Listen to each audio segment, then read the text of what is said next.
And we're back with another episode of Inside Sports Fantasy Football. It's Gerald Glassford coming right back at you here from Inside Sports Fantasy Football, the Lakers Fast Break, Game Source, and of course Pop Culture Cosmos. We thank you so much for listening to all of our great shows. But it won't be an Inside Sports Fantasy Football without one of my good friends who's here right now. You got to make sure you listen to his new hit podcast that's out there along with his son, the Domination Sports Podcast. You got to go ahead and listen today on Anchor or wherever you get your podcasts. And remember, it's DOM hyphenated Nation, Domination Sports, that's out there for you. And that is Chris Lardieri. And Chris, thank you so much for being part of the program once again. Gerald, thanks for having me back as always, and the plug of the podcast. We appreciate it. Happy to be on Apple Podcasts now, and we set up an Instagram page. It's all one word, Domination Sports Nation. We're having a blast trying to do something productive during this downtime. That is, once again, Domination Sports Nation, DOM hyphenated Nation, Sports Nation. You got to catch it today on all major podcast formats. I know for you that is so much more enjoyable than hanging out with me. And like I said on last week's show, slumming out with me on this show. But it is so much more of an enjoyable show for you, obviously doing it with your son. I could sense as I listened to the episode the amount of pride and beaming that you do on each and every program. Well, thank you. I definitely do. And I'm glad that someone in this house has a better sports memory than me. He remembers all the names and players and games that once upon a time I used to. But by no means, Gerald, this is not a step down. I thoroughly enjoy this too. That is nothing more than fatherly pride, like you hit the nail on the head. That's okay. That's okay, my friend. I know while you're beaming with pride when you're speaking with your son on his podcast, you're just layering you're putting in your layers of disgust when it comes to our podcast. But that's okay. We'll let it slide for now. We'll let it slide for No, now. my only disgust on this show is that Dave Gettleman and the way the Giants are run. And for the record, I mean, with my son's show being kind of the host like you are here, I have a greater appreciation for what you do, if anything. I'm telling you, I would have a better appreciation if you could edit all the 15,000 podcasts I still have to take care of this weekend. Because I did so many interviews this past week. I'm like, I need to do something. Oh yeah, let's edit them. So I've got that looking forward to this weekend when I go ahead and take care of this podcast along with the several others. But I truly hope people out there enjoy what we do. We really work hard on it. We do a lot of stuff after the fact with social media. I know Chris really pays attention to not only pushing his show, Domination Sports Nation, but our show as well. And I cannot thank him enough for doing so. If you want to give a chance, if you get a chance, please, if you're out there, speaking of going ahead and spreading the word, please spread the word via social media about the Domination Sports Nation or Inside Sports Fantasy Football shows. We truly appreciate it. And if you can, give us that beloved 5-star review on Apple Podcasts or wherever you can, available on whatever podcast outlet you choose. We truly appreciate any support. Like, subscribe, and of course, tell your friends about both of our shows, because if you're a football fan or a sports fan in general, they're two really good shows. We really put our stamp behind it, and we're really glad we could go ahead and bring it to you. But my friend, we've got a lot to talk. Oh, go ahead. I'm sorry. No, just echoing definitely. I completely agree, and it's my pleasure promoting it. We've had some nice feedback on social media. Absolutely. As long as they're not giving us hate mail, I guess we're doing something right. But for this week's program, I've got some interesting stuff. The NFL schedule, as you alluded to me, it came out last week. So we're going to talk about some interesting games. Plus also as well, where will these games be played? That still seems to be not as much of a big question as it should be. I don't think it's really been talked about as much on the media than I think it should be, as opposed to what we're hearing almost every week with the NBA. So we're going to talk about that here coming up in a sec. And then also on the back end, before we get to the woof woof Chris Lardieri doghouse and final thoughts from Chris Lardieri, want to talk to him a little bit about this Yahoo article he sent over to me about who is undraftable coming up in your fantasy football draft. But first, my friend, I want to ask you real quick. The NFL schedule did come out last week. They're really going into it. They're really starting off as far as some dates already. They're finalizing it now. I would leave it in pencil personally, but right now they're targeting September, or mid-September, right around September 10th to start off these games. In fact, it's going to start with the world champion Kansas City Chiefs heading up the schedule at first on a Thursday night on September 10th. They're at home versus Houston. You've looked over the schedule, and I mean, there's going to be some intriguing matchups that's no doubt. But when you look at the schedule per se, from a fantasy perspective, does anything really jump out at you early on? Big picture, here's what jumps out at me. I know Roger Goodell is moving forward like everything's going to be contained, and at the very least, games will take place as scheduled, as you mentioned, in early September, and perhaps with no fans. And I give the NFL credit for having that much optimism. I think for me, from a fantasy perspective, will the games even start then? Will there be enough time to have a training camp? I mean, even Dr. Fauci alluded to it earlier this week with Peter King. Might be able to have things open by then, but who knows? Are you going to have a lot of testing? What if there's a breakout within a team and they've got to be quarantined for 2 weeks? How do you account for that?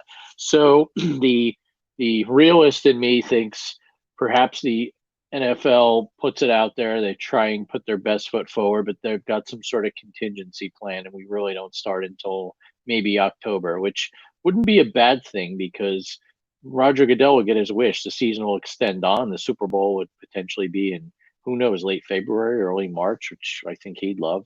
But back to the fantasy aspect of it, I could look on paper. I could tell you which games I'm really looking forward to. But if you're going to have a shortened training camp, or not even one, or maybe the season gets pushed back, I don't know what the heck to do. I mean, I love these people who try and predict what teams' records will be after they glance at the schedule at first, which fantasy quarterbacks have the best matchups against the weakest defenses. That stuff all looks good on paper now, but I feel like this is a 1 year and a once in a lifetime event where I really don't know. The games I enjoyed looking at on the schedule are ones that I think will be good matchups, but you're a fantasy owner. I really think it'd be a disservice for me to say, yeah, this is a game you got to watch out for and start your wide receivers in this. So, what do you think? Well, I think they can start planning early on, and that's something that I think some people really look at as the first two, three, 4 games of the season when they go ahead with their drafts because they target who might be hot right out of the gate, and that's something that a lot of people that are hot right out of the gate, they seem to carry that momentum through a good portion of the season more than others. It's really hard to come from behind or come from several games down. I mean, last year I had a situation where I was losing every game to start off the bat, but then I came halfway on through the season and I won I went on like an 8-9 game hot streak in order to get to the championship game. But again, that is not the norm. The norm is usually something like I said. If you usually start off hot, you're usually able to carry that momentum all the way to at least the end of the season. And if that's the case, do want to take a look at if you're targeting certain members at certain positions, which games of the first two, three, four might be advantageous to you. Yeah, I'll tell you right off the bat, and this is not anything earth shattering, but I look at the Chiefs in their first 2 weeks. They've got a home opener Thursday night, defending the title against the Texans, who Texans either had a momentous collapse or the Chiefs had an epic comeback. The way you look at it in that divisional round game, I think they'll be fired up to be at home on opening night. And then in week 2, they come to LA and will get to play in the brand new SoFi Stadium, ideally, and face the Chargers, a team they typically perform well against. So you want to look to hot starts. I think Patrick Mahomes and crew will not disappoint again this coming year. Well, again, if you're into the Dallas Cowboys, and as we talked about last week with the loaded offense that they are seemingly going to have on the surface or on paper, I mean, one of their first games is against the Los Angeles Rams, which is certainly not the Los Angeles Rams that we knew that went to the Super Bowl not too long ago. And then they follow it up with another, let's say, defensive challenge team in Atlanta. So if you're interested in some early hot picks, you may want to look at the way of Dallas because with that offense, if they stay healthy, they should have a prolific offense all season. But right off the bat, if you're looking for games that maybe are going to favor one team or another for as far as a fantasy football side, I would lean towards looking at Dallas Cowboys a little bit more as far as for the early season because they could really take advantage of what's going on here in the first at least two, if not. Well, again, if you're into, if you're high or low in Seattle, it could even be a situation where they're scoring a lot of points the first 3 weeks of the season. Definitely. And I think the one thing we need to hope for if you're bullish on the Cowboys is that Dak Prescott actually puts pen to paper and signs that offer sheet, right? Yes. If that's the case, and like I said, it could be a really good season for him. I think anybody who's still on the fence with Dak, and there's a lot of people on the fence with Dak Prescott, that if there's any season that they think he can perform, this is the season for now because we don't know yet if he's going to be at a top level, quarterback for a number of years. But I do think if with this kind of offense, I don't think you cannot help but be a good and prolific quarterback with this type of offense that they have right now. Whether or not he's a great quarterback or even a good quarterback long term, we'll have to wait and see. But for this season, barring any numerous injuries, I really think Dak Prescott's going to be having a breakout top five quarterback year. Yeah, I could see that as well. Well, my friend, any other games stick out? Any other these games or these teams stick out at you as far as from a fantasy football standpoint? I do think that with the Buccaneers, with Tom Brady, Gronk coming to down to Tampa this year, facing off against the Saints early in the season, I just think those two matchups are really compelling when you look at it. We've got not only two of the greatest quarterbacks in NFL history in Tom Brady and Drew Brees, but both plus 40 right now, still cranking away at that. I think those will be compelling matchups. Um, I'd also like to see the you had mentioned the Rams on defense. I'm curious to see what they do offensively this year. I don't know which team's going to show up. I don't know if maybe one of these young running backs they've drafted previously or the back from Florida State they picked this year. Does that help Jared Goff? Was Todd Gurley kind of holding things back and defenses were keying against the pass? I'm not quite sure. And then two, I'd really like to see which Cleveland Browns team shows up. There was a lot of buzz that OBJ was going to be traded right around the draft. It didn't materialize with a new head coach and potentially a new offense. Will that help Baker Mayfield? I think their schedule on paper looks a lot more favorable than it did last year, but remains to be seen. But those are some of the teams just eyeballing the schedule. I think could potentially either be boom or bust type offenses.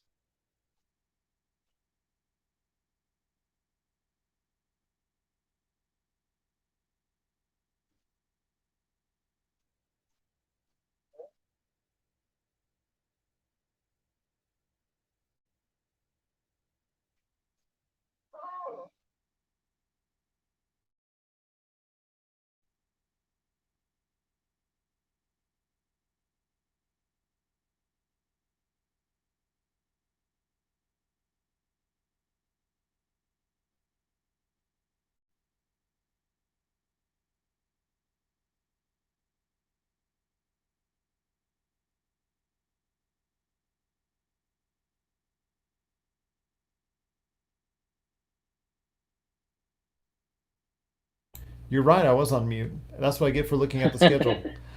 So, I saw your hand moving, so I knew something was working. yeah, because I'm looking at the schedule, like talking back and forth. So I apologize. I'm gonna just keep it on. I'm That's worried because I'm not using my headset mic right now. That's why I was worried about feedback. But Yeah. getting back to what we're talking about with Cleveland, in week 2 and week 3, they're facing off against Cincinnati at home, and in week 3, they've got another soft team in Washington coming at them. And in week 4, they're going to Dallas. None of these teams scare me as far as from a defensive standpoint. So, I mean, if if Baker Mayfield's going to be able to shine, it's got to be right now. Otherwise, by the end of the year, you need to get off him because he's never going to materialize as a great quarterback. But you're going to have an easy schedule, at least in the early part of the season for Cleveland. And I think it could mean for fantasy football owners for either OBJ or pretty much, and I don't say pretty much, but OBJ for Baker Mayfield or any of the Cleveland Brown really major contributors on offense, you might want to look at plugging them in as your starters for at least for the first 4 weeks. Yeah, those are definitely favorable matchups. Completely agree. And if Baker can't produce against those types of defenses, absolutely, there's room for concern. Once again, I'm talking to Chris Lardieri from Inside Sports. We haven't mentioned our Twitter handles yet, so if you get a chance, give him a give him a tweet and a big shout out on Twitter at Chris L Sports, or you can reach us at Inside Sports FF or isfantasyfootball at yahoo.com if you have any questions, if you have if you need any of our advice.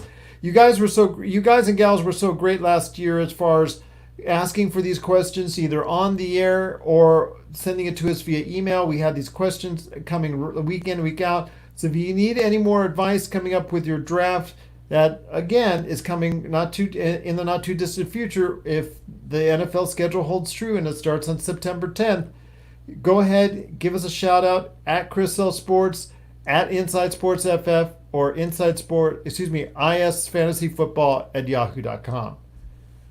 Well, the next question I wanted to ask you, because like I said, it's still yet to be determined as far as how advantageous for a lot of these teams and a lot of these players will be for the schedule. But I know a lot of people are starting to look at that and see now that the schedule's out.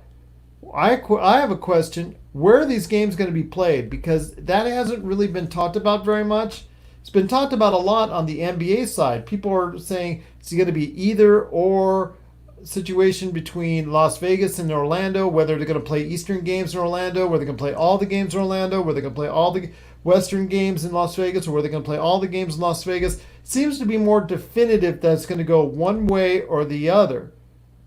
I wanted to ask you, we haven't heard much on where these games are going to be played, and this is something really to be considered because NFL teams and NFL entourages are much larger than NBA factions. So if in the NBA are worried about trying to get X amount of tests, anywhere from 15,000 tests on up to finish out their season, it's going to need a lot more from the standpoint of the NFL. Then you got to make sure everybody's in an isolated situation, and how are you going to be able to travel and things of that nature. You want to try and limit that as much as possible. So, what have you been hearing as far as where these games are going to be played once this season starts? I think it's right now, if you were to look at it, I think it's going to come down to a state to state level where you have certain ones like Georgia and Florida that are more open, and then the states that have been hardest hit, like New York and New Jersey, Illinois with Chicago, the state of California, Vegas. I'm not quite sure. Does the NFL say, well, we level the playing field and we can't have fans everywhere? We'll have them nowhere. I'm not sure. And then I also feel as though with the MLB potentially rolling out their opening 4th of July weekend, Adam Silver throwing out proposals for the NBA, maybe they're taking a wait and see and seeing how these leagues handle it and taking their cues from that. And then they've got time to see if this virus dissipates, slows down, whatever the case is. Well, it's something to think about. I mean, if they're going to play in empty stadiums, that wouldn't be surprising. But if they're going to ask these teams to travel back and forth on a once a week basis, they better be making sure they have private planes which are sterilized at a maximum for the entire team and its personnel. Because if you start putting them on commercial airliners, oh my gosh, there's going to be cases left and right of people getting coronavirus in the NFL. Yeah, they'll definitely charter their own planes, and frankly, I think a lot of these airlines that have been struggling so much would be happy to have be the official flight of whatever NFL team it is, insert name here. So I think that'll be covered. I hope so, because if you don't do this right and you mess this up, having one person test positive is not going to be, something that's going to kill the league or stop the games or anything like that, because you can isolate that individual. And as long as you keep testing on a daily basis everybody around him and make sure you have that contact tracing done right, it shouldn't be that big of an issue. But if you have one and you don't do it and you don't properly take care of it, it's going to spread like wildfire to an entire team. Yeah, and you don't want to have to shut the whole league down again a second time. Exactly. Just ask that to Rudy Gobert, the Utah Jazz. But anyways, we will move on. I want to go ahead and ask you this before we head to the Chris Lardieri doghouse. Woof woof. I want to ask you this. You sent me an article recently in regards to an extra was a Yahoo article on players for fantasy football drafts they deem undraftable. Now, mind you, it had some obvious choices out there, including Le'Veon Bell, who at this time we were talking about as an All Pro and a must have on your team, and a top a first or second round pick, and he was somebody that was really going to be relied upon during the season, and then he had the season which was awful, so we won't go there exactly how that finished up for him, but one of the things I wanted to ask you on this list, among some other obvious candidates, is Aaron Rodgers, which to me was kind of surprising. Because, yes, his numbers were kind of down on volume, but his efficiency, as you and I pointed out, in fact, I picked him up as a waiver wire. Get that. I picked him up as a waiver wire pickup later in the season last year. He only threw 4 interceptions. And the only issue there is that he just hasn't had the kind of support in recent years that he deserves. But even with the lack of support, the lack of playmakers that he's had on offense, the man threw only 4 interceptions and over 20, I think 25, 26 touchdowns. So I ask you, my friend, why would he be deemed undraftable?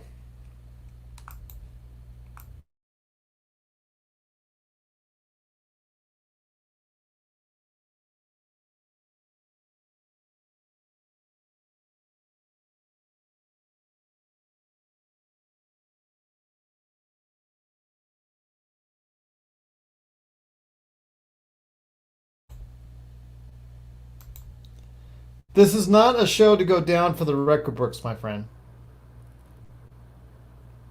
Chris, you there?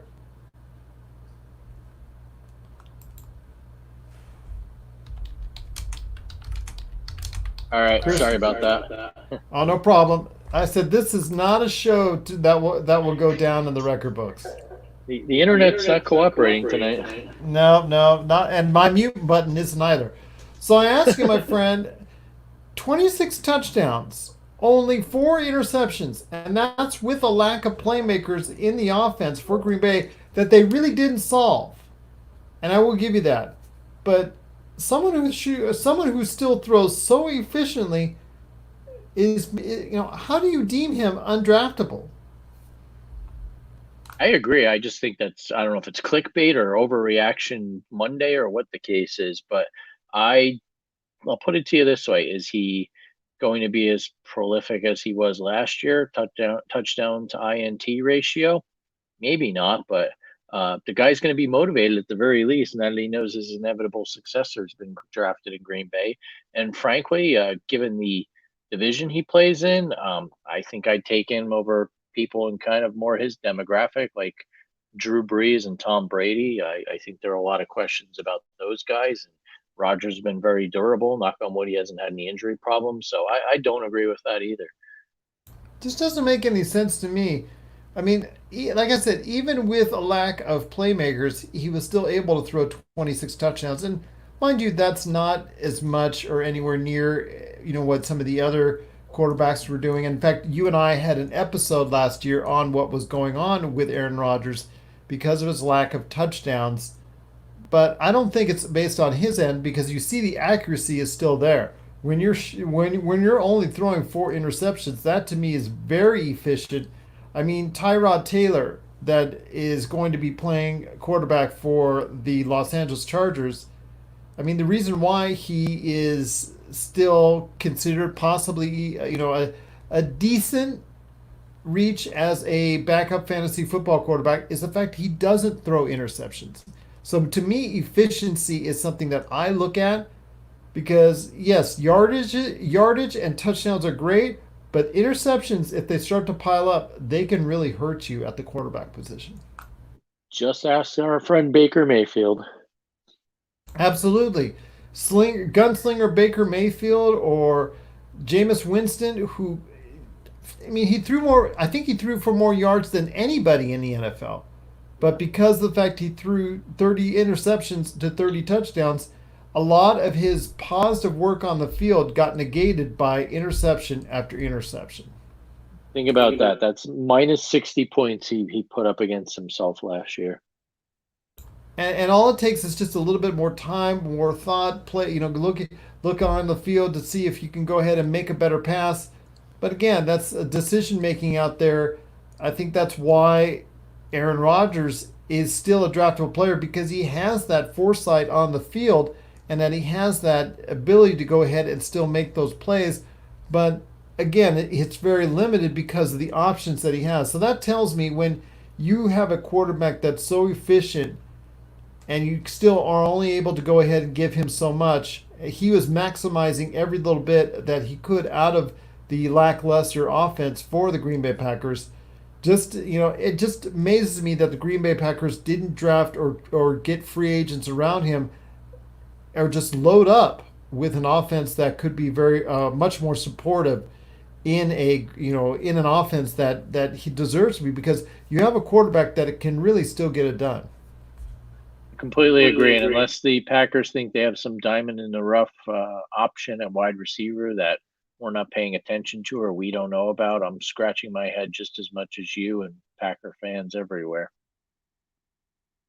So again, that's a Yahoo article on who they are deeming right away as being undraftable in fantasy football drafts. Yeah, they had reaches right there from Rob Gronkowski, who again is injured all the time, so it's hard to assess really where he's at in his career. Him even coming back is something that was kind of a surprise, but he's going to play with Tom Brady in that offense, so if he stays healthy, he could be very prolific. But again, that's the big question. So that wasn't too big of a reach. And like he was saying earlier, guys like Le'Veon Bell, also as well, Austin Hooper. I mean, those were names that stood out in this article. I'm really surprised that they added Aaron Rodgers to the list. I don't think even with the anemic talent around him that even if he has anywhere, I think he's still good to have this same kind of season even at his age, in his mid 30s now. I'm just surprised that you just don't deem someone like that undraftable. I think he would make a good backup quarterback, starting quarterback in a 10-team league. I'm not so sure, but I definitely think he's worth a reach as far as a second quarterback is concerned. Yeah, and if you've got a draft tactic where you're building depth at running back and wide receiver, and you wait around for someone as an Aaron Rodgers as your starting quarterback, I can live with that. So it's got to be done in that context. But yet again, I fell prey for this clickbait. We're talking about it, but we disagree. Yeah, absolutely. All right, my friend. It's been a great episode, but before we head on out, two last things. It's your final thoughts coming up at the very end. But before you do that, it's time now for woof woof woof, the Chris Lardieri Doghouse. The doghouse this week goes out to football fans, meme creators, internet critics, social media tough guys behind the keyboard that have ripped the Los Angeles Rams new uniforms. Are they perfect? No. But I do think, despite the debacle that was their logo release a few months back, which I'm not quite sure if it was a mashup between the Chargers and the LA Clippers, not a fan of it, but their jerseys were released yesterday. They've incorporated a lot of their tradition with a uh, royal blue and yellow color combo. The helmet itself looks really sharp. The Ram itself is kind of broken into pieces, like the odd logo I mentioned, but the white ones, the road jerseys, kind of an off white. They call it, I think it's bone on bone. I don't know what these things mean, but the jerseys look sharp. I really like the helmets a lot, but of course, everyone to make fun of it, saying it looked like an IKEA or Best Buy uniform. And then Eric Dickerson, he's the self-anointed um, critic of anything the Rams do for whatever reason. Guess his broadcasting career never did take off after leaving Monday Night Football, so he just makes like he's the voice of reason and expert on anything with the Rams.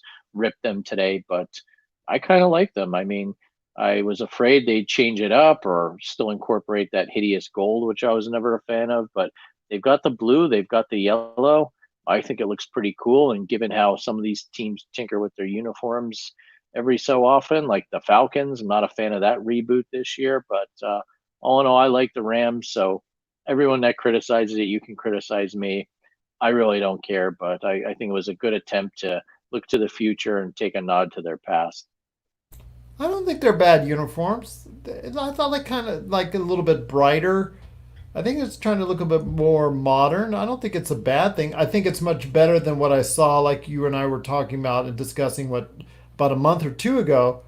Those were, when it was brought out in designs then, I think, when you had Eric Dickerson saying they were going to go, saying that he was going to go to ownership over it and all the protests and things of that nature, I get that. But I don't think the end result or what we're going to see on the field and what we saw pictures of recently is all that bad. No, and I even kind of like the blue on blue alternate jersey. And, I know Eric Dickerson apparently thinks he's chairman of the board of directors of the Rams, but he's not. And I really don't care what he thinks. So, memes aside, I'm in agreement with you, and good job by the Rams. But you still are going to get my ire for that logo. I've given up figuring out what that is exactly. And last but not least, before we head on out, some final words from you. I know that there's been some changes in the Monday Night Football booth that I know you've particularly enjoyed, but I also want to hear some final thoughts from you on on what you're talking about, what you're looking at so far in the so far in the NFL. Yeah, thank you for lobbing that over the plate. You're a great host to say the least. So those of And you I want out to just there let know everybody know out there. I just want to let everybody know out there. I didn't know what he was going to talk about his final words, but going back and forth with him on social media over the course of a week, you kind of know. You kind of know. hint hint. Yeah, and unfortunately, I know it's going to come crushing to a lot of you football viewers out there. No more Joe Tessitore and Booger McFarland in the booth on Monday Night Football. ESPN hasn't announced who's going to replace them. There's been some buzz. It'll be Chris Fowler or Steve Levy doing play-by-play. Dan Orlovsky was mentioned as one of the potential color commentators. Lewis Riddick. I don't care what the combo is. Those are all better than what I think is one of the worst NFL booths of all time. No disrespect to either of these guys. They seem like nice fellows as it is, but Tessitore really made every play like as if it was overtime in the Super Bowl, or at least maybe the AFC Championship game.